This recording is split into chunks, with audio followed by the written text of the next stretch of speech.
오늘은 성례 주일입니다. 이 성례 주일은 예수 그리스도의 십자가 형벌 대속의 그 은혜를 기억하고 기념하는 날입니다. 그렇지만 오늘 또 말씀도 역시 예수님의 십자가와 관련된 구원의 길과 관련된 말씀이기에 계속해서 우리 창세기의 말씀을 살펴보고자 합니다. 하나님은 그 범죄한 인간들, 즉 원래는 하나님이 하나님 나라를 이루기 위하여서 아름다운 에덴 동산을 만드시고 백성을 흙으로 만들어 에덴 동산에 인도하여 하나님 나라의 영광스러움을 나타내시고 인간에게 축복을 주셨습니다. 그러나 죄가 세상에 들어와 그 인간들이 하나님을 반역하는 반역죄를 짓게 되고 그 반역죄의 결과로 죽음과 지옥 형벌이 인간에게 주어지게 됩니다.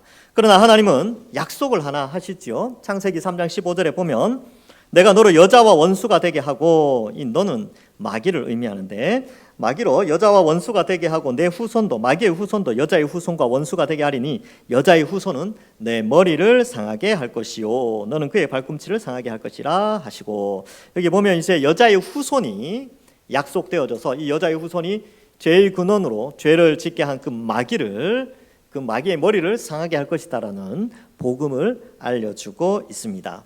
그래서 아벨은 죽었지만 하나님은 셋이라는 이 사람을 세워주셔서 낳게 하셔서 그를 통하여 이 여자의 후손이 올 수 있도록 그 약속을 이루어 가시게 됩니다. 그러나 이 셋의 후손에 조차 하나님을 향한 신앙보다는 세상의 아름다움을 보고 세상과 연합하여 살아가게 되었습니다. 그래서 온 세상이 죄악이 가득하게 되었고 특별히 네피림이라는 사람이 등장하게 됐는데, 이 네피림은 고대의 용사죠. 명성을 얻는 사람인데 지난주에 기억나십니까? 명성과 용사로 칭함을 받으려면 많은 사람을 죽여야 그 명성과 용사라는 명칭을 얻게 됩니다. 그만큼 사람을 많이 죽인 자가 명성을 얻고 용사로 인정받는 포악함과 제약이 간영한 그런 세상이었다라는 것을 알 수 있고요. 또 이러한 네피림에 대해서는 이제 다른 성경에 보면, 다른 내용에 보면 거인으로 묘사되어지고 있습니다. 자, 죄악이 간영하니까 하나님께서 모든 그 죄악을 심판하시고자 이제 홍수 심판을 내리시기로 하는데 노아를 살려주십니다. 왜 살려주시느냐 하면요, 아까 읽었던 창세기 3장 15절의 말씀에 여자의 후손이 오도록 그 약속을 지키기 위하여 한 사람을 선택하는데 그 사람이 바로 노아죠. 그래서 우리가 읽은 오늘 본문 말씀 바로 앞에 6장 8절에 보면 노아는 여호와께 은혜를 입었더라 라고 기록되어져 있습니다. 그래서 노아도 원래는요 착한 사람이 아니에요. 의로운 사람이 아니고 하나님 앞에 합당한 사람이 아니죠. 9장에 가면 그 모습을 볼 수가 있는데 하나님이 그 시대 속에서 노아, 특별히 셋의 후손 가운데 노아를 택하여 은혜를 베풀어 주시게 됩니다. 그래서 은혜를 베풀어 주셨기 때문에 오늘 읽은 9절 말씀에 보면 노아는 의인이요 라고 표현하고 있습니다. 은혜를 받았기 때문에 의인이라는 칭호를 받게 되는 것이죠. 즉 이걸 바꾸면 안 되는 거예요. 노아가 의인의 삶을 살았으니까 은혜를 받아서 구원받았다, 이렇게 생각하시면 안 되는 거예요. 이렇게 되면 공로주의, 율법주의로 가게 됩니다. 여러분, 인간이 은혜를 받아 구원받는 것은요 전적인 하나님의 택하심입니다. 인간의 선한 행위에 의해서 이 은혜가 수여되고 안 수여되고 결정되지 않습니다. 이것은 하나님의 자유로운 주권적 선택에 의하여 은혜가 임하게 되고 그 은혜를 받은 자는 의인으로 인정함을 받아 오늘 9절에 나오는 것처럼 당대의 완전한 자로 살아가게 되는 것이지요. 그래서 여러분, 우리가 이렇게 이 자리에 여러분들 앉아 계시는데 우리가 하나님의 은혜를 받아 의인으로 인정함을 받고 이 자리에 앉아 있는 것입니다. 어떻게 의인이 되었습니까? 바로 예수님이 나의 죄의 형벌을 대신하여 십자가에 달려 죽으심으로 우리가 그 십자가를 믿고 회개함으로 말미암아 죄가 사함을 받아 의인으로 되어진 것이죠. 그래서 은혜가 먼저 임해야 의인이 되어지고 의인이 된 우리가 하나님의 동행하심과 인도하심으로 완전한 자로, 이 완전함은 도덕적 순결한 완전함을 포함하는 것이 아니라 당대의 완전한 자, 즉 그 당대에 하나님이 보실 때 하나님이 의인이다라고 인정해 주시는 그 관계 속으로 들어간다는 것이죠. 그래서 성경은 우리에게 의인이 되는 자격을 어떻게 설명하느냐 하면 예수 그리스도를 믿는 믿음으로 말미암아 하나님 앞에 회개한 자를 의인이라고 표현하고 있습니다. 이것은 세상이 말하는 의인과는 달라요. 세상이 말하는 의인은 다 도덕적이고 선한 행동의 기준을 두지만 성경에서 말하는 의인은 바로 예수 그리스도를 믿는 믿음에 의해서 이 의인이 결정되어지는데, 이 의인이 되는 것은 바로 하나님의 은혜로 되어진다. 이 선행되어지는 은혜가 있다는 것이죠. 그러면 우리가 구원을 받고 의인으로 살고 뒤에 보면 이제 완전한 자로 살아가는 이 모든 삶의 여정들, 하나님과 동행하고 하나님께 영광 돌리고, 이 모든 것이 우리의 노력이나 우리의 어떤 정성, 치성 이런 것들이 인정받아 구원받는 것이 아니라는 것을 알죠. 그 모든 구원의 여정은 다 하나님의 은혜입니다. 여러분들이 여기 앉아 있는 것, 여러분 아침에 일찍 일어나서 내가 오늘 예배 드려야지 하고 왔죠. 역시 난 대단해 이렇게 생각할 수 있지만 하나님의 은혜입니다. 이 자리에 이 자리에 올 수 있도록 인도해 주셨잖아요. 건강 주셨죠. 어제 밤에 잠 잘 주무셨죠. 또 어제 잘 못 주무셨더라도 아침에 눈 뜨셨죠. 여기 앉아 계시잖아요. 이 모든 것이 다 하나님의 은혜다라는 것을 우리가 고백하게 됩니다. 그래서 노아도 마찬가지예요. 노아가 대단한 사람처럼 보이지만 사실은 은혜를 받았기 때문에 그 은혜에 의하여 하나님이 하신 말씀이 노아가 들을 때에 그게 다 믿어졌어요. 단 한 번도 경험하지 못했던 심판이나 이런 것들이 다 믿어진 것이죠. 자, 그래서 이러한 원리는 은혜를 받고 의인이 되고 완전한 자가 되어 하나님과 동행하는 것은요, 이것은 노아에게만 해당되는 것이 아니라 아브라함에게도 적용이 되었습니다. 그래서 아브라함도 역시 하나님이 갈대아 우르에서 부르셨어요. 갈대아 우르에 무슨 선한 것이 나겠습니까? 근데 하나님이 아브라함을 택하여 그를 부르시고 그를 이제 택하여 부르시죠. 이게 이제 11장 끝과 12장에 나오는데 15장에 가면 아브라함이 하나님을 믿으니까 그를 의로 여기셨어요. 그리고 17장에 가니까 하나님이 아브라함에게 너는 완전하라 라고 말씀합니다. 그리고 아브라함이 이삭을 바칠 때까지, 그의 생에 닿을 때까지 하나님이 그와 동행해 주신 것이죠. 그래서 은혜, 그 다음 의인됨, 그 다음 완전함, 그리고 하나님과의 동행, 이 공식이 노아, 아브라함, 그 다음에 구약의 이스라엘에게도 그것이 그대로 적용되고요, 신약의 새 이스라엘 백성된 우리 예수 그리스도를 믿는 우리에게도 여전히 적용됩니다. 우리도 하나님의 택하심의 은혜, 그리고 예수 그리스도 십자가로 말미암아 의인이 되어지고 그것을 믿음으로 또 하나님 앞에서 완전한 자로, 어떻게 완전해집니까? 하나님의 말씀, 성령을 우리에게 주셔서 완전한 삶에 대한 이야기를 해주시고, 성령이 우리 속에 오셔서 우리가 하나님과 동행하는 그러한 삶을 살도록 하나님께서 인도해 주셨습니다. 그래서 여러분 오해하시면 안 되는 게 노아가 착한 일, 하나님 앞에 잘 보였으니까 구원받았구나, 절대로 이렇게 생각하시면 안 됩니다. 9절 앞서서 8절이 있다는 사실을 반드시 기억해야 됩니다. 노아는 하나님께 은혜를 받았습니다. 자, 그래서 이제 은혜를 받아서 이 하나님의 뜻에 순종하여 살아가는데 10절에 보면 세 아들을 낳으니 셈과 함과 야벳 이렇게 나오죠. 480세에 하나님의 부름을 받습니다. 그런데 앞장 5장 32절에 보면 노아가 500세에 아들을 낳아요. 그러니까 총각대가 아니죠. 아들이 없을 때에 부름을 받았는데, 그리고 이제 방주를 짓다가 하나님께서 긍휼히 여겨주셨는지 방주를 같이 지을 수 있는 아들 셋을 낳게 하십니다. 그래서 500세에 셈을 낳거든요. 그러니까 이 셈과 아버지 노아와의 나이 차이는 500살. 아버지가 500살이야. 태어나서 보니까 500살이야. 대단하지 않습니까? 제 아버지가 42세에 저를 낳으셨거든요. 근데 42살만 차이 나도요, 아버지는 저 위에 계신 분이에요. 그래서 아주 높이, 아주 가정에서 저는 아주 이제 이렇게 참 막내로서 이렇게 아버지와 가까이 가기는 참 멀리 있는 분이라고 저는 여겼어요. 또 이렇게 좀 이렇게 위험이 있으셨고 그러셨거든요. 42살 차이. 근데 셈과 노아는 500살 차이. 이게 엄청납니다. 근데 이제 노아가 이야기를 하겠죠. 이렇게 해라. 방주 지을 때 다 해라. 그러면 어떻게 안 할 수 있겠습니까? 500살 차이 나는데. 그런데 이제 아들 셋이 그 일을 같이 동참하게 됩니다. 근데 노아가 950세에 죽거든요. 근데 500살 그러면 이제 생애 한 주기에서 한 중간쯤 되니까 어느 정도의 힘과 능력이 있는 그런 모습입니다. 자, 그래서 이제 방주를 짓게 되는데 그 배경이 11절과 12절에 나옵니다. 11절, 12절에 보면 부패라는 단어가 반복되어지는데 이 부패라는 단어가 파괴하다, 파멸하다 이런 뜻입니다. 여러분 음식이 이렇게 있으면 부패하죠. 빵이 이렇게 있으면 빵 며칠 지나면 부패합니다. 근데 우리는 부패하다라는 용어를 쓰지만 이 원어인 샤하트라는 단어는 이게 파괴하다, 파멸하다 이런 뜻이에요. 그러니까 음식을 파멸하고 있구나. 그게 부패하는 거죠. 그러니까 이 세상이 부패해지는 것은 하나님이 만들어 놓으신 아름다운 창조의 질서가 파괴되는 것이 바로 이 부패함입니다. 그래서 인간들이 자기 중심적으로 만들어내는 화려한 문화들이 사실은 하나님의 창조의 질서에서 벗어나는 그러한 행동들이었기 때문에 부패함이다 이렇게 표현하고 있습니다. 여러분 이 시대도 마찬가지죠.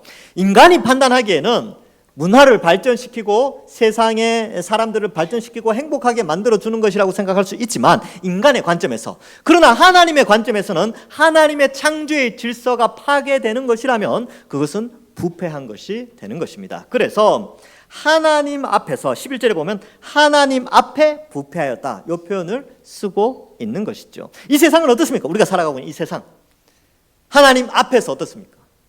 창조의 질서를 부패시키고 있지는 않는지 한번 생각해 봐야 되죠. 그러한 부패함 속에서 여러분 우리가 은혜를 받아서 택함을 받아서 하나님의 백성이 되었습니다. 자, 13절 이하에 하나님은 노아에게 말씀하시죠. 모든 것을 멸하겠다라고 말씀합니다. 그리고 13절에 멸하리라. 그리고 17절에도 모든 육체를 천하에서 멸절하리니, 이 단어가 앞에 나오는 부패라는 단어와 같은 단어입니다.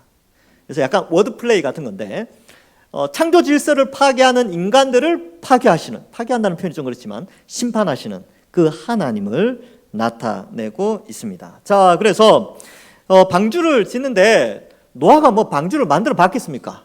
그렇죠? 배나 만들어 봤겠습니까? 그런데 하나님이 이 방주는 배하고는 달라요. 배는 키가 있어서 사람이 배를 방향을 움직일 수 있지만 방주는 키가 없습니다. 방향을 전환할 수 없고 그냥 떠 있는 상자예요. 상자, 박스. 그래서 모세를 담은 갈대 상자 할 때 그 상자가 갈대 방주 이렇게 되는 겁니다. 같은 단어예요. 방향키가 없고 박스로 만들어지는데 하나님이 그 설계도를 가르쳐 주십니다. 그 내용이 14절 이하에 16절까지 나오게 되는데 14절에 보면 이제 칸들을 막고 역청을 발라라. 이 역청이 여러분 아스팔트 아시죠? 아스팔트 시커멓잖아요. 실제 역청이 그렇습니다. 역청이 이제 끈적끈적하고 이렇게 바르면 방수 효과가 있기 때문에 하나님께서 이 방주를 만들 때 방수제로, 접착제로 이 역청을 쓰게 하신 것이죠. 그리고 15절에 보면 길이와 너비와 높이를 설명해 줍니다. 길이는 300규빗, 한 규빗은 자 팔꿈치 끝에서부터 손가락 끝까지, 그러면 보통 45cm 정도 됩니다. 그러면 300규빗이면 어떻게 되느냐 하면 이 300규빗은 135m가 됩니다. 그럼 너비는 50규빗이에요. 그러면 너비는 22.5m, 높이는 30규빗, 13.5m. 보통 아파트 한 층 높이가 한 3m 정도 되니까 4, 3, 12 되죠. 그러면 한 4.5층, 뭐 한 5층쯤 됩니다. 5층쯤 되는 높이로 방주가 만들어지게 되는 것이죠. 길이는요, 축구장보다 더 길어요. 잠실 종합운동장 전체 길이랑 비슷하겠구나 그렇게 생각하시면 되겠습니다. 여러분 이게 가능할까요? 한 사람이 이거를 짓는다고요? 아유, 근데 하나님이 지으래요. 노아가 딱 듣고 이게 그림 그려보면 와 이거 엄청난데? 그래서 하나님이 120년 전에 가르쳐 주신 거예요. 120년 동안 지으라고. 근데 이제 혼자 짓기 힘드니까 아들들을 이제 3명의 아들들을 허락해 주시지요. 근데 노아가 이것을 방주를 지을 수 있었던 것은요, 그의 마음속에 믿음이 있었어요. 어떤 믿음이 있었냐면 하나님이 심판하신다는 믿음과 자기와 자기 가족은 구원하신다는 믿음. 그러니까 이 노아의 믿음은 우리의 믿음과 동일해요. 하나님은 심판하시는 하나님이시고 하나님은 구원하시는 하나님이시다. 히브리서 11장 7절에 믿음으로 노아는 아직 보이지 아니하는 일에 경고하심을 받아 경외함으로 방주를 준비하여 그 집을 구원하였으니, 이렇게 되는데 이게 보이지 않는 일에 경고하심을 받아 보이지 않는 걸 볼 줄 아는 것이 믿음이에요. 여러분 우리도 동일한 믿음이죠. 우리는 어떤 믿음이 있습니까? 어떤 심판이 있다는 걸 믿어요. 최후 심판이 있다는 걸 믿잖아요. 예수님이 재림하시면 마귀와 귀신들과 또 그를 따르는 모든 죄인들이 다 불못에 던져진다는 이 심판. 근데 우리는 아직 봤습니까? 못 봤습니까? 못 봤죠. 근데 믿잖아요. 그리고 노아는 방주를 통하여서 구원받는다, 그 심판에서 제외되어진다는 것을 믿었어요. 우리는 어떤 믿음이 있습니까? 우리는 예수 그리스도를 믿는 자는 하나님의 자녀가 되고 백성이 되어 그 심판에서 제외되어져서 예수님이 재림하실 때 그리스도를 영접하여 영생 복락하는 몸의 부활과 하나님 나라의 그 천국의 완성된 복을 누린다는 것을 믿는 그 구원에 대한 믿음이 우리에게 있는 것이죠. 노아의 믿음과 우리의 믿음이 다르지 않습니다. 그래서 노아가 한 것은 이 믿음이 있었기 때문에 방주를 만드는 것이지요. 자, 그런데 여러분, 이 방주의 설계도가 성경에 기록되어 있는데 이게 정말 놀랍습니다. 여러분, 전 세계적으로 배를 가장 많이 만드는 나라는 중국입니다. 그런데 배 기술이 가장 발전한 나라, 고품질의 아주 고도의 기술이 필요한 배를 가장 잘 만드는 나라가 대한민국입니다. 예, 감사한 일이죠. 그래서 미국이 그래서 그 조선업 우리나라 그거 하려고 막 그렇게 하는 거 아닙니까? 그래서 우리나라에서 뭔가 배와 관련된 실험이나 논문을 내면 전 세계적으로 인정을 받아요. 근데 1992년에 이 노아 방주 설계도를 가지고 실험을 한 장면이 있습니다. 그거 잠깐 보도록 하겠습니다. 3분 정도입니다. 구약 성서 창세기 편에 나오는 노아의 방주이다. 이 모형은 실제 크기를 50분의 1로 줄인 것으로 방주의 실제 크기는 길이가 130m, 배수량 2만 1000톤 크기인 현재의 대형 선박과 맞먹는 규모이다.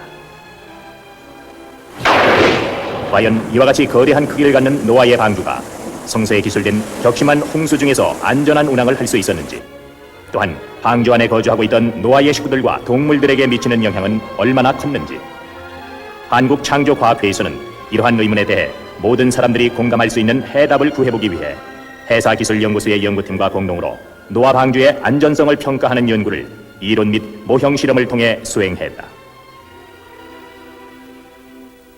이번 연구에서는 조선공학적 관점에서의 선박의 안전성을 평가할 수 있는 3가지 안전성 외에도 방주와 동일한 배수량을 가지면서 길이, 폭, 높이의 비가 다른 12척의 배를 선정하여 같은 환경 조건 하에서 각 배에 대한 안전성을 평가하고 이를 상대적으로 비교 평가하는 방법을 사용했다.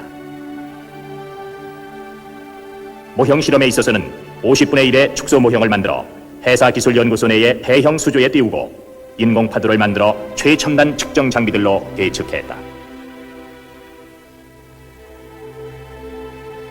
실험 결과에 따르면 방주를 건조한 나무의 두께가 30cm 이상일 경우 30m 높이의 파도에도 견딜 수 있는 구조적 안전성을 갖고 있고, 실제 파도가 43m 높이로 일더라도 배에 실려있는 사람과 각종 구조물들의 안전한 운행이 가능한 것으로 나타났다. 또 높은 파도 등에 의한 전복 극복 능력, 즉 보건 안전성은 현행 미국 선급협회의 기준치보다 13배 이상 높게 나타났고, 방주에 물이 넘쳐 들어오려면 파도의 높이가 40m 이상이 돼야 했다. 현재까지 해양에서 발생하는 가장 격심한 파도가 높이 약 30m로 기록된 것으로 볼 때면 방주는 놀라울 정도로 안전하다는 것을 알 수 있다.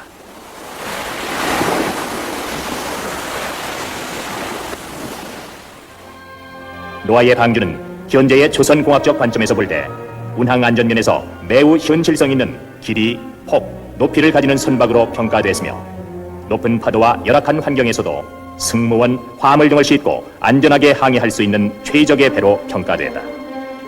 이와 같이 현대의 선박에 비하여도 안전성 면에서 우수한 배였다는 사실은 모든 기독교인뿐만 아니라 일반인들에게도 시사하는 바가 크다고 할 수 있다. 예, 그렇답니다. 예, 그렇답니다. 1992년도에 실험을 했는데 이걸 실험할 수 있는 나라가 그렇게 많지 않습니다. 근데 우리나라 조선업 기술이 워낙 발전했으니까 이걸 실험 가능했고, 실제로 이 실험에 동참했던 교수님 한 분은 지금 간증하러 다니세요. 그거 할 때 이제 불신자들도 많이 있었거든요, 연구원들이. 근데 이거 신화에 나오는 거 아니야? 성경 신화에 나오는 건데 그건 누가 믿냐 하고 실제로 했는데 12개의 모델을 만들었대요. 근데 성경에 나오는 설계도가 가장 안전하게 증명이 되어집니다. 그래서 다들 놀라고 막 예수 믿고 막 그런 역사가 있었다고 간증하러 다니시는 교수님이 지금도 있어요. 그리고 이제 인간이 실제로 배를 만들어서 100m 이상 만든 기록은 지금부터 한 182년 전에 영국에서 만든 배가 있습니다. SS 그레이트 브리든이라는 배인데 이게 이제 98m예요. 근데 그게 180년 전에 드디어 인간이 인류 역사상 100m짜리 배를 처음 만들 수 있었어요. 근데 그 설계의 내용, 그 비율이요, 방주하고 똑같습니다. 사진 잠깐 보여주시겠어요? 예, 저기 보면 비율이 나오거든요. 뭐 6배, 10배 뭐 이런 게 쭉 나오는데, 저 옆에 이제 왼쪽에 보이는 사진이 그 SS 그레이트 브리든이라는 최초의 100m급 항해선인데 비율이 똑같아요. 즉 성경에 나오는 방주의 비율로 저걸 만들었더니 안전하게 성공적으로 여객을 하게 되고, 저게 거의 한 40년 동안 운행하고 폐기 처분되게 됩니다. 그리고 영국에 가면 저 박물관이 있어요. 예, 최초라는 기록 때문에 그렇습니다. 자, 지금은 어떠냐면 지금 크루즈선은 한 300m 이상 만들죠. 기술이 많이 발전했고 한국에서도 많이 만들고 있습니다. 그리고 유조선 같은 경우는 한 400m까지 운행을 하는데 저 비율을 연구해서 그렇게 합니다. 근데 여러분, 이 방주가 만들어진 것은 4,500년 전이에요. 인간이 겨우 한 게 180년 전에 겨우 100m짜리 만들었는데 4,500년 전에 방주를 만들었습니다. 이 선박을. 그래서 이 하나님의 설계가 아니면 불가능하고, 노아는 이걸 실험할 수도 없었죠. 예. 만드는데 120년 걸렸는데 어떻게 실험을 하겠습니까? 그러니까 하나님이 설계도를 주시지 않으면 불가능한 것이고, 이러한 설계도를 써놓은 것은 어떻게 보면 후대에 우리에게 이 홍수 사건이 실제로 있었다는 것을 가르쳐 주고 있는 것이죠. 예수님 안 믿는 사람들이 이거 안 믿어요. 여러분, 예수 안 믿는 사람들은 노아 홍수 안 믿습니다. 아이, 그거 뭐 다 그런 거 아니냐, 뭐 그렇게 생각하는데, 노아 홍수는 실제로 있었고, 고대 크메르 문명이나 지중해 연안에 있는 고대 문명에 이 홍수에 대한 다양한 입체적인 내용들이 기록되어져 있습니다. 뭐 우리나라든 전 세계 하여튼 역사학자들이 그래요. 남미를 가든 뭐 동양에 있든 다 홍수와 관련된 그런 내용들이 등장하게 된다는 것이죠. 자, 그래서 이렇게 방주의 설계도를 쭉 알려주고 하죠. 그리고 생물들을 또 보존하십니다. 20절에 보면 여러 생물들을 보존하고 먹을 거 축적하라라고 되어 있고, 22절에 보니까 노아가 그대로 다 순종하게 됩니다. 여러분, 우리에게 있는, 이제 말씀을 맺습니다. 우리에게 있는 심판은 뭘까요? 바로 예수님이 재림할 때 주어지는 심판이 있죠. 베드로후서 3장 6절 7절에 보면, 이로 말미암아 그때 세상이 물이 넘침으로 멸망하였을 때 이제 하늘과 땅은 그 동일한 말씀으로 불사르기 위하여 보호되신 바 되어 경건하지 아니한 사람들의 심판과 멸망의 날까지 보존하여 두신 것이라. 베드로후서 3장 12절 13절에 보면, 하나님의 날이 임하기를 바라보고 간절히 사모하라. 노아처럼 그날에 하늘이 불에 타서 풀어지고 물질이 뜨거운 불에 녹아지려니와 우리는 그의 약속대로 의가 있는 곳인 새하늘과 새 땅을 바라보도다. 같은 믿음 선상에 있어요. 그래서 우리는 그 심판에, 하나님의 최후 심판에서 면제되어져 있습니다. 어떻게? 우리는 방주에 올라탄 자예요. 그럼 우리가 올라탄 방주는 뭐냐? 바로 예수 그리스도의 십자가 형벌 대속의 복음, 그 방주에 우리가 올라탔어요. 즉 예수님의 십자가 복음을 믿는 자는 하나님이 보실 때 방주에 올라탄 자로 여기고 최후 심판에서 면제를 시켜주는 것입니다. 오늘 이 성례주일을 맞이하였는데, 우리가 맞이한 이 성례주일은요, 바로 그 방주를 노아는 직접 자기가 만들었어요. 120년 동안 자기 아들들이랑. 그러나 우리는 우리가 만든 것이 없습니다. 성자 하나님이 이 땅에 내려오셔서 우리에게 구원의 방주를 자신의 생명으로 만들어 주셨는데, 그것이 바로 십자가 형벌 대속의 복음이죠. 누구든지 이 십자가 대속의 방주에 올라타셔서 구원을 받도록 은혜를 베풀어 주셨습니다. 그것을 위하여 예수님이 살을 찢기시고 피 흘려 주신 것이죠. 오늘 이 시간 예수님이 우리를 위하여 십자가에 흘리신 그 보배로운 피, 찢기신 그 살을 기념하며 우리를 위하여 만들어 놓은 그 십자가의 방주에 올라탄 것을 기뻐하고 또한 감사하며 하나님께 영광 돌리시며, 이번 한 주간 우리가 이렇게 구원받은 자구나, 바로 우리가 이러한 믿음의 사람들이구나 라는 생각을 가지고 앞으로 임할 심판 앞에서 구원받은 것을 감사하고, 또 앞으로 이 하나님의 말씀, 이 창세기 22장 5절에 보면 우리가 세세토록 왕노릇 하리로다 라고 약속하고 있습니다. 그날을 소망하면서 우리는 이 구원의 길, 이 방주에 올라탄 것을 감사하며 한 주간 하나님께 영광 돌리며 살아가시는 모든 주의 백성들 되기를 주님의 이름으로 간절히 축원합니다.